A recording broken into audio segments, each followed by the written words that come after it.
বাচ্চা হওয়ার পরে যারাই দেখতে আসে একটা প্রশ্ন করে। সেটা হচ্ছে যে বাচ্চা নরমাল ডেলিভারি না সিজার ডেলিভারি? তো যখনই বলি সিজার ডেলিভারি তখনই বলে যে এখন তো ডাক্তাররা কিছু আ ওয়েটই করে না, চেষ্টাই করে না, সিজার ডেলিভারি করিয়ে দেয়। কিন্তু না, আমি যেহেতু সরকারি জায়গাতে করেছি আমার মেয়ের ডেলিভারি, তাই আ সম্পূর্ণ চেষ্টা করা হয়েছিল নরমাল ডেলিভারি করার। কিন্তু আমার হাইট শর্ট এর জন্য ডাক্তাররা রিস্ক নেয়নি। বাদবাকি আমি নিজে দেখেছি আমার চোখের সামনে যে সবার একটা, যাদের করা সম্ভব নরমাল ডেলিভারি, তাদের নরমাল ডেলিভারি করা হচ্ছে। এবার যখনই লোককে বলি সিজার ডেলিভারি, তখন আরেকটা প্রশ্ন খুব মানে তীরের মতো আসে, সেটা হচ্ছে বাচ্চাকে আমি কোন দুধ খাওয়াই? ব্রেস্ট মিল্ক নাকি বাইরে থেকে ফর্মুলা মিল্ক খাওয়াই? তো যখন বলি ব্রেস্ট মিল্ক খাওয়াচ্ছি, তখন বলে সিজার বেবি ব্রেস্ট মিল্ক পাচ্ছে? তো এই একটা ভুল ধারণা আমাদের ছিল, আমারও ছিল এবং আছে যে সিজার বেবি হলে অ্যান্টিবায়োটিক খাওয়ার জন্য হয়তো ব্রেস্ট মিল্ক আসে না। কিন্তু এটা ভুল ধারণা।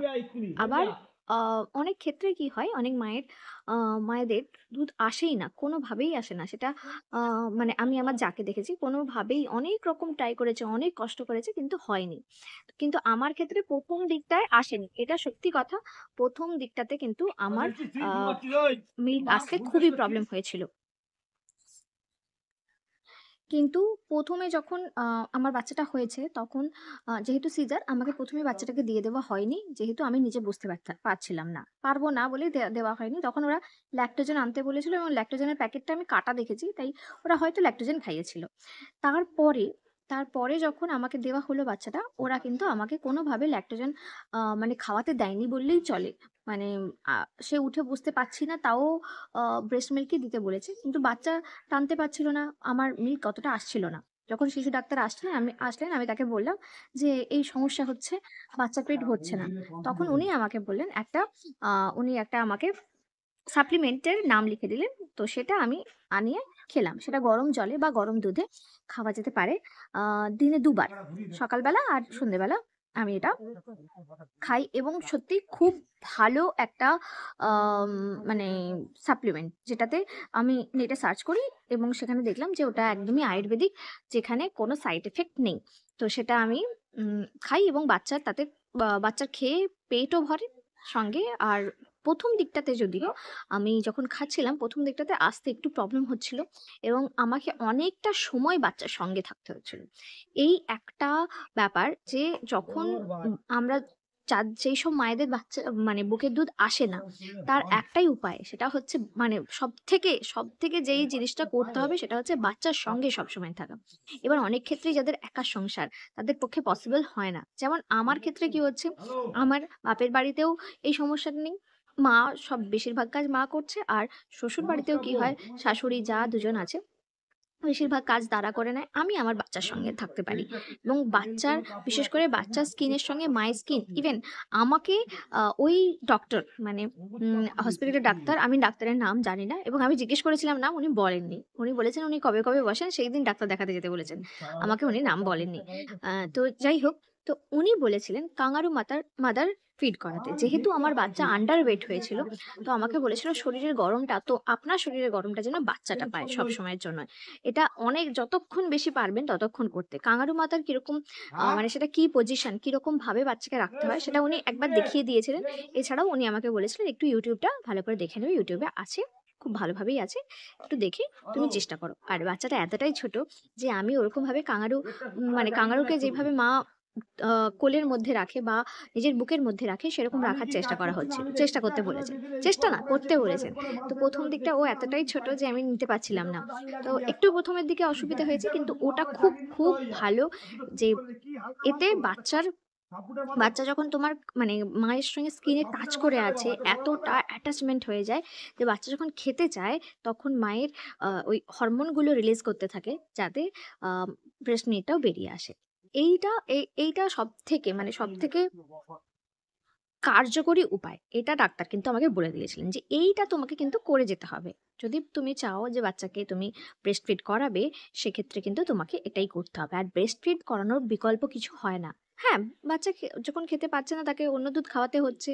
অনেক বাচ্চাই বাইরের দুধ খেয়ে বড় হচ্ছে। কিন্তু ব্রেস্ট ফিডের মানে কোনো রকম বিকল্প হয় না বললেই চলে।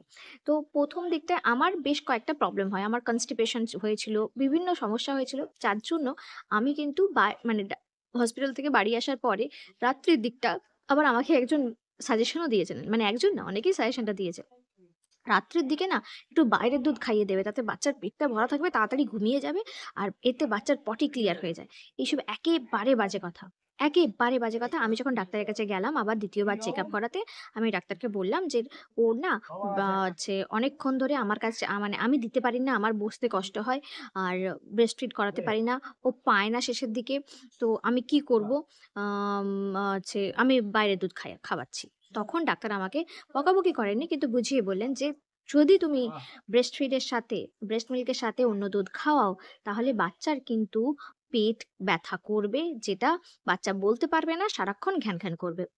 এটা আমি কিন্তু মানে আমি নিজের চোখে দেখেওছি। বাচ্চাদেরকে যখন এই দুটো দুধকে খাওয়ানো হয়, বাচ্চার কিন্তু পেট ব্যথা করে। পেট ব্যথার মানে প্রত্যেকটা দিনই পেট ব্যথা করে। আর তারপর উনি বললেন যে, "কৌটোর দুধ যদি খাওয়াও, পুরোটাই কৌটোর দুধ খাওয়াবে। যদি তুমি ব্রেস্ট ফিড করাও, পুরোটাই ব্রেস্ট ফিড করাবে।" তো এটা শোনার পরে ভয়ে আমি আর একটি বারও চেষ্টা করিনি ওকে মানে ল্যাকটোজেন দেওয়ার বা অন্য কোনো দুধ দেওয়ার। তবে আমি যখন অন্য ডাক্তার দেখাতে গিয়েছিলাম, প্রাইভেট ডাক্তার দেখাতে গিয়েছিলাম, উনি কিন্তু আমাকে বলেছেন, "যদি বাচ্চার একেবারে তুমি দেখো যে হচ্ছে না, তোমার ব্রেস্ট ফিড মানে তুমি কোনো কারণে একেবারে পাচ্ছ না, তো সেক্ষেত্রে একটা মানে তুমি চেষ্টা করতে পারো। মানে চেষ্টা করতে পারো বলতে দিতে পারো, একটা দুধ দিতে পারো।" এবং আমি শুনলাম যে অনেক প্রাইভেট ডাক্তার কিন্তু এটা বলেন যে ২ রকম দুধই কন্টিনিউ করো। যতক্ষণ তুমি ব্রেস্ট ফিড করাতে পারছো করো। যদি না পারো তখন এই দুধটা দিও। মানে এটা কিন্তু মানে সত্যি কথা মানে এটা আমি নিজে একটা জায়গায় মানে আমার একটা হেলথ এর কোর্স করা ছিল। সেখানে পড়েছি। সেখানে সব ডাক্তাররা এসে বলতেন। তো আমি মানে তোমরা বলবে আপনি আপনি আবার হেলথ এর কি কোর্স করেছেন? হেলথ এর একটা কোর্স আমার করা ছিল। সেটা হচ্ছে হেলথ স্ট্যাটিস্টিকস এর ডিপ্লোমা করা ছিল। তো ওখানে কিন্তু আ গাইনোকোলজিস্ট হচ্ছে শিশু ডাক্তার সবাই এসে এই একই কথা বলেছিলেন যে বাচ্চাকে যদি ২ রকম দুধ খাওয়ানো হয়, বাচ্চার কিন্তু পেট ব্যথা করবে। তাই যেটা খাওয়াচ্ছেন একটাই খাওয়াবেন। তো তারপর দেখা গেল যে আমার কোনো অসুবিধা হচ্ছে না। এবার এর সাথে আমি কি খাই? ওই সাপ্লিমেন্টটা তো খাই। সাপ্লিমেন্টটার সাথে দুধ সাবু খাই। প্রচুর পরিমাণে জল খাই। প্রচুর পরিমাণে জলটা আমি কিভাবে মেইনটেইন করি? যখন আমি নিজে টয়লেটে যাচ্ছি, আমি চেষ্টা করি ১ গ্লাস করে জল খেয়ে নেওয়ার। আর আ বাচ্চাকে যখন দুধ খাওয়াবো, তার আগে আরেক গ্লাস জল খাওয়ার চেষ্টা করি। এতে কি হচ্ছে মানে নিজের যে আ ডিহাইড্রেশন এর সমস্যাটা কিন্তু হবে না। ১ম দিকে আমার যে সমস্যাটা হচ্ছিল, প্রচন্ড পরিমাণে ডিহাইড্রেশন হয়ে যাচ্ছিল। এটা ডিহাইড্রেশন হওয়ার একটা সমস্যা অবশ্যই হয়ে যাবে। মানে এই সময় আমি নিজে খেয়াল করে দেখছি যে প্রচন্ড পরিমাণে ডিহাইড্রেশন হয়ে যাচ্ছে। কারণ বাচ্চা অনেকটা আমাদের শরীর থেকে অনেকটা জল নিয়ে নিচ্ছে। এবার যেটা বলার সেটা হচ্ছে যে যেহেতু বাচ্চাটা আমার শরীর থেকে বা মায়ের শরীর থেকে পুরো ভিটামিন, মিনারেল মানে যাবতীয় কিছু প্রোটিন, ভিটামিন, মিনারেল সবকিছুই আমাদের শরীর থেকে পাচ্ছে, মায়ের শরীর থেকে পাচ্ছে। তাই মাকে কিন্তু প্রোটিন, ভিটামিন, মিনারেল সবকিছু মিলিয়ে, সব রকম মিলিয়ে খেতে হবে। এবার ডাক্তার আমাকে কিন্তু মানে এটা মানে মানে সরকারি হাসপাতালের ডাক্তারই আমাকে বলেছেন যে ক্যালসিয়াম ট্যাবলেটটাও কিন্তু খেয়ে যেতে হবে। তো ১ম এ কনস্টিপেশন এর সমস্যা হচ্ছিল বলে আমি ক্যালসিয়াম ট্যাবলেটটা বন্ধ রেখেছিলাম। ডাক্তার বলেছিলেন বন্ধ রাখতে। তো তারপরে কিন্তু ক্যালসিয়াম ট্যাবলেটটা আমি আবার কন্টিনিউ করছি। না হলে কিন্তু বাচ্চার ক্যালসিয়াম পেতে অসুবিধা হবে। আর আরেকটা জিনিস সেটা হচ্ছে ভিটামিন ডি3। ভিটামিন ডি3 র একটা লিকুইড ওষুধ যেটা কিন্তু ১ বছর পর্যন্ত আমার বাচ্চাকে খেতে বলা হয়েছে। বাচ্চা তো আর নিজে খেতে পারবে না। বাচ্চাকে খাওয়াতে বলা হয়েছে। আর তোমরা যদি জানতে চাও যে আমার ডেলিভারি এক্সপেরিয়েন্স কিরকম ছিল, অবশ্যই আমি তার উপর একটা ভিডিও করব। এই ভিডিও তোমাদের কেমন লাগলো অবশ্যই জানিও। ভিডিওটা দেখার জন্য তোমাদেরকে অনেক থ্যাংক ইউ।